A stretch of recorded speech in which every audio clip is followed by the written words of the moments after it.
വാർഷിക സമ്മേളനത്തിൽ മുഖ്യ പ്രഭാഷണം നിർവഹിക്കുന്നത് കേരള നദുവത്തുൽ മുജാഹിദീൻ സംസ്ഥാന അധ്യക്ഷൻ ബഹുമാനനായ TP അബ്ദുള്ള മദനി ആദരപൂർവ്വം ക്ഷണിക്കുന്നു.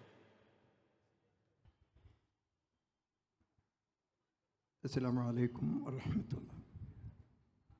അൽഹംദുലില്ലാഹി റബ്ബിൽ ആലമീൻ വസ്സലാത്തു വസ്സലാമു അലാ അഷ്റഫിൽ മുർസലീൻ വഅലാ ആലിഹി വസഹ്ബിഹി അജ്മഈൻ. ആദരണീയരായ മഹൽ വ്യക്തിത്വങ്ങളെ, കേരളത്തിലെ പൊതു സമൂഹത്തിൻ്റെ വളരെ ഉന്നതസ്ഥാനീയരായ പ്രഗത്ഭ വ്യക്തിത്വങ്ങൾ, മഹാപണ്ഡിതന്മാർ, സമൂഹത്തിൻ്റെ വിവിധ തലത്തിലുള്ള നേതൃത്വം വഹിക്കുന്ന പ്രഗത്ഭരായ വ്യക്തിത്വങ്ങൾ എന്നിവരെല്ലാം ഇവിടെയുണ്ട്. അവർക്കുള്ള സമയമാണ് ഇനിയുള്ളത്. ഞാൻ ദീർഘമായി സംസാരിക്കുന്നില്ല. ഈ ഒരു മഹത്തായ പ്രസ്ഥാനം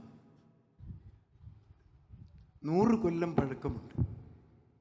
ഒരു നൂറ്റാണ്ട് കാലം എന്ന് പറയുന്നത് ഒരു നാട്ടിൻ്റെ ഗതിവിഗതികളിൽ വമ്പിച്ച മാറ്റങ്ങൾ സൃഷ്ടിക്കുന്നതാണ്.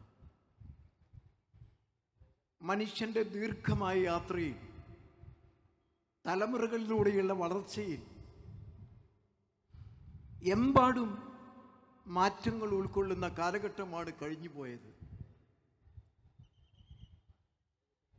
ഇവിടെ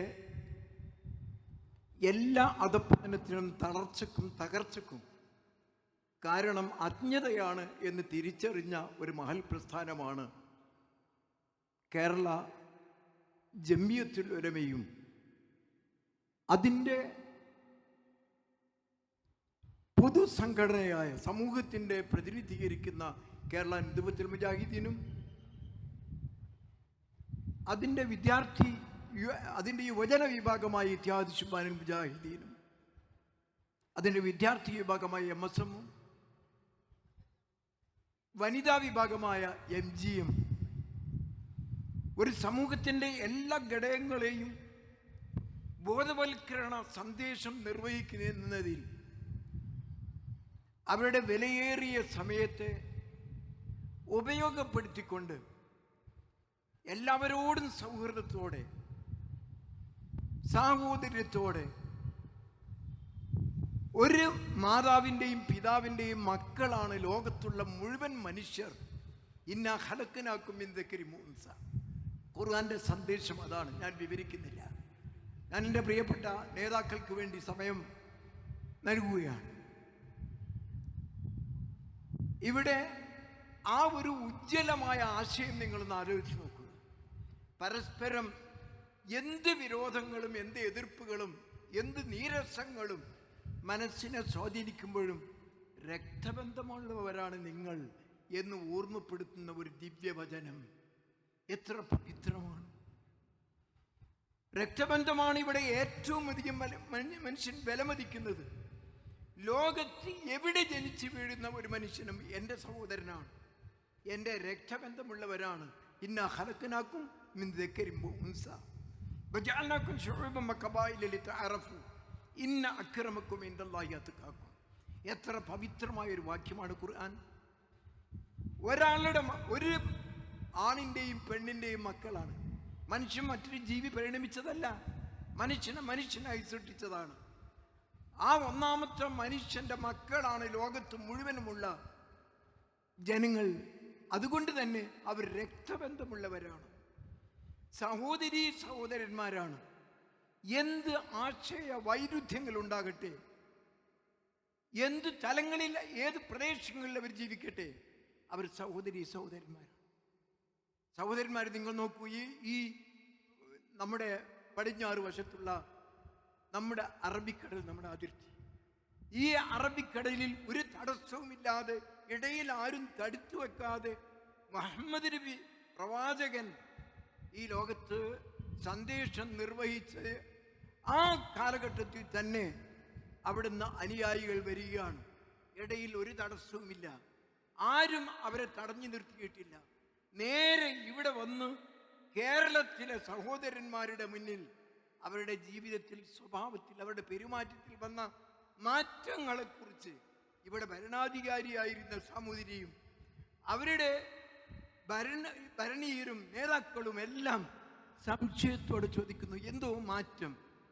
നമ്മുടെ ഈ സുഹൃത്തുക്കളിൽ നേരത്തെ നാമായി വർത്തക രംഗത്ത് നമ്മൾ ബന്ധപ്പെട്ട ഈ ആളുകളിൽ എന്തോ വലിയ മാറ്റങ്ങൾ കാണുന്നു. എന്താണതിന് കാരണം? അവർ അന്വേഷിക്കുന്നു.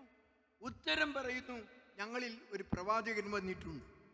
ആ പ്രവാചകന്റെ ദിവ്യമായ സന്ദേശം ഉൾക്കൊണ്ടതിന് ശേഷമാണ് ഞങ്ങളുടെ ഈ സ്വഭാവത്തിൽ മാറ്റമുണ്ടായത്. ഞങ്ങളുടെ ക്ഷമയും ഞങ്ങളുടെ മനുഷ്യനെ ഒന്നായി കാണാനുള്ള വീക്ഷണവും എല്ലാം ഉണ്ടായത്. ആകർഷിക്കപ്പെടുന്നു. ചുരുങ്ങിയ കാലം കൊണ്ട് ഇവിടുത്തെ ഭരണാധികാരികളടക്കം സാമൂതിരി രാജാവിൻ്റെ കുടുംബത്തിൽ നിന്ന് അവർക്ക് വിവാഹം ചെയ്തു കൊടുക്കുന്നു. ഇവിടെ ആരും വിദേശികളല്ല, വിദേശത്ത് നിന്ന് വന്ന ആരും ഇവിടെയില്ല, എല്ലാം ഇവിടെയുള്ളവരാണ്. കച്ചവട ആവശ്യത്തിന് വേണ്ടി വന്നവർ തിരിച്ചുപോയി. ഇവിടെ ജനിച്ചു വളർന്നവർ, അവർ വിവിധ മതങ്ങളുണ്ട്, വിവിധ ആദർശങ്ങളുണ്ട്, കാഴ്ചപ്പാടുകളുണ്ട്. ലോകത്ത് ഇത്ര സുന്ദരമായി ഐക്യത്തോടെ ലോകത്ത് മനുഷ്യർ ജീവിച്ച ഒരു പ്രദേശം കാണാൻ കഴിയില്ല. അത്ര മനോഹരമാണ്. ആയിരക്കണക്കിനുള്ള വർഷങ്ങളുടെ അല്ലെങ്കിൽ ആധുനിക ചരിത്രത്തിൻ്റെ 5000 വർഷത്തെ ചരിത്രം പരിശോധിച്ച് നോക്കിയാൽ എല്ലാ നന്മയും ഉൾക്കൊള്ളുന്ന ചരിത്രമാണ് നമ്മുടെ നാട്ടിൻ്റെ ചരിത്രം. എല്ലാ തിന്മയ്ക്കെതിരിലും സമരം ചെയ്ത ചരിത്രമാണുള്ളത്. അതിവിടെ മതദർശനങ്ങളുടെ വ്യത്യാസമല്ല, ഈ ഒരു പവിത്രമായ മണ്ണിൽ ജനിച്ചു വീഴുന്ന ആളുകളുടെ വിശാലമായ മനസ്സാണ്. അന്ന് മുതൽ ഇന്ന് വരെ ഏറ്റവും ചില അപശബ്ദങ്ങളുണ്ടാകും, ചില വ്യതിചലനങ്ങളുണ്ടാകാം. പക്ഷേ ഇത്ര സൗഹാർദ്ദം നിലനിൽക്കുന്ന ലോകത്ത് മറ്റൊരു പ്രദേശവും നമുക്ക് കാണാൻ കഴിയില്ല. എല്ലാം പൂർണ്ണമായ സ്വാതന്ത്ര്യം ഉൾക്കൊണ്ടുകൊണ്ട് അതിനുവേണ്ടിയാണ് നാം ഇവിടെ എന്ത് പ്രബോധനവും എന്ത് മതപ്രവർത്തനവും ഒക്കെ നടത്തേണ്ടത്. മഹാനായ പ്രവാചകൻ ആദ്യമായി മദീനയിലേക്ക് അഭയം തേടിപ്പോയപ്പോൾ അവിടെയുള്ള ജൂത ക്രൈസ്തവ പുരോഹിതന്മാരുടെ വീട്ടിലേക്ക് ചെല്ലുകയാണ് ചെയ്തത്. അവരുമായി സന്ധി ഉണ്ടാക്കുകയാണ് ചെയ്തത്. അഭിപ്രായ സ്വാതന്ത്ര്യത്തിന് വേണ്ടിയുള്ള അംഗീകാരം തേടുകയാണ് ചെയ്തത്. അതാണ് നമ്മുടെ മാതൃക. ആ മാതൃക വെച്ച് പുലർത്തിക്കൊണ്ട് വളരെ ചുരുങ്ങിയ കാലഘട്ടം കൊണ്ട് ഇസ്ലാമിക ദർശനം ഇവിടെ നമ്മുടെ സഹോദരന്മാർ, നമ്മുടെ സഹോദരിമാർ, ഈ നാട്ടിലുള്ള കേരള മക്കൾ അതിനെ ഉൾക്കൊള്ളുകയും അവർ പരസ്പരം മനുഷ്യത്വത്തിൻ്റെ പേരിൽ അവർ സഹോദരന്മാരായി മാറുകയും ചെയ്തു. ഈ ഒരു ദിവ്യ സന്ദേശമാണ് ഈ കാലത്ത് നമ്മൾ പ്രചരിപ്പിക്കേണ്ടത്. വർഗീയതയില്ലാത്ത, മറ്റുള്ളവരെ പുച്ഛിക്കാത്ത, മറ്റുള്ളവരെ ഹിംസിക്കാനുള്ള ഒരു ചിന്തയുമില്ലാത്ത പരസ്പര ധാരണയിലും ഐക്യത്തിലും പോകണം. ഞാനിവിടെ പറയാറുണ്ട്, ഹജ്ജിന് പോകുമ്പോൾ നമ്മുടെ അയൽപക്കത്തുള്ള സഹോദരന്മാർ ആരാണ്, ഏത് മതവിശ്വാസികളാണ് എന്ന് നമ്മൾ ശ്രദ്ധിക്കാറില്ല. അവരുടെ കയ്യിലാണ് നാം താക്കോൽ ഏൽപ്പിക്കുന്നത്, അവരോടാണ് നമ്മുടെ വീട് സംരക്ഷിക്കാൻ ഏൽപ്പിക്കുന്നത്. അതിൽ ക്രൈസ്തവരും ഹൈന്ദവരും ജൂതനും എല്ലാവരും ഉണ്ടാകും. അതുപോലെ തന്നെയാണ് ഇങ്ങോട്ടും ഏൽപ്പിക്കുന്നത്. ഇത്ര മഹത്തായ ഒരു ഐക്യത്തിൻ്റെ, യോജിപ്പിൻ്റെ, വർഗീയതയില്ലാത്ത ഒരു സമൂഹത്തെ താലോലിച്ച് നിർത്തുന്ന ഒരു സംസ്കാരമാണ് കേരളത്തിലുള്ളത്. ഞാൻ എൻ്റെ വാക്കുകൾ അവസാനിപ്പിക്കുന്നു. ഈ ഒരു ഐക്യവും യോജിപ്പും നിലനിർത്തുകയും അതിൻ്റെ ഭിന്നിപ്പ് ആഗ്രഹിച്ചുകൊണ്ട് ഇവിടെ കുടിലമായ പ്രവർത്തനങ്ങൾ നടത്തുന്ന ശക്തിക്കെതിരിൽ എല്ലാവരും ഒന്നിച്ചു നിന്നുകൊണ്ട്, അതാണ് ഇവിടെ മഹാഭൂരിപക്ഷം. വെറുതെ ഈ ശബ്ദമുണ്ടാക്കുന്ന കുഞ്ഞിൻ്റെ ശബ്ദം മാത്രമേ കേൾക്കൂ.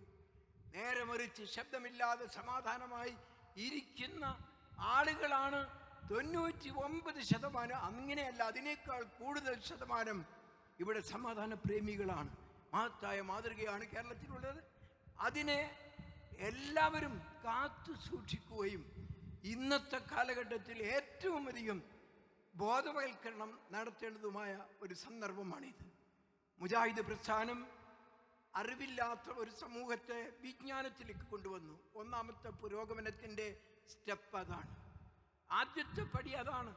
ആ ബോധവൽക്കരണം നടത്തുന്നതിൽ 100 കൊല്ലമായി പ്രവർത്തിക്കുന്ന മഹത്തായ കേരള ജമിയത്തുൽ ഉലമയും അതിൻ്റെ ബഹുജന സംഘടനയായ കേരള നദ്വത്തുൽ മുജാഹിദീനും മറ്റ് അതിൻ്റെ ഉപഘടകങ്ങളുമെല്ലാം സമാധാനത്തിൻ്റെ രംഗത്ത് ഏറ്റവും ശാന്തമായ പ്രബോധന പ്രവർത്തനങ്ങൾ നടത്തിക്കൊണ്ടിരിക്കുകയാണ്. ഒരു നൂറ്റാണ്ട് കാലത്തിൻ്റെ പൂർണ്ണമായ അഭിമാനാർഹമായ ചരിത്രം ഉൾക്കൊള്ളുന്ന ഈ മഹത്തായ സംഘടനയെ നിങ്ങൾ ഉൾക്കൊള്ളുക, അതിനെ പഠിക്കാൻ, അതിനെ മനസ്സിലാക്കാൻ ശ്രമിക്കുകയും യാഥാസ്ഥികത്വത്തിനെതിരിലും വർഗീയതക്കെതിരിലും ഏറ്റവും ശക്തമായ നിലപാട് സ്വീകരിച്ചുകൊണ്ട് ഐക്യത്തോടെ യോജിപ്പോടെ നിൽക്കണമെന്ന് അഭ്യർത്ഥിക്കുകയും ചെയ്തുകൊണ്ട് ഈ യോഗത്തിൽ പങ്കെടുത്ത മഹാന്മാരായ നമ്മുടെ ഉന്നത നേതാക്കന്മാർക്ക് അവർക്ക് ഞാൻ വേദി ഒഴിഞ്ഞു കൊടുത്തുകൊണ്ട് അവരെ ആദരിച്ചുകൊണ്ട് ഞാൻ എൻ്റെ വാക്കുകൾ അവസാനിപ്പിക്കുകയാണ്. അൽഹംദുലില്ലാഹി റബ്ബിൽ ആലമീൻ. അസ്സലാമു അലൈക്കും വറഹ്മത്തുള്ളാഹി വബറകാതുഹു. മുഖ്യപ്രഭാഷണം നിർവഹിച്ച KNM സംസ്ഥാന പ്രസിഡന്റ് TP അബ്ദുള്ള കോയ മദനിക്ക് ഹൃദ്യമായ നന്ദി രേഖപ്പെടുത്തുകയാണ്.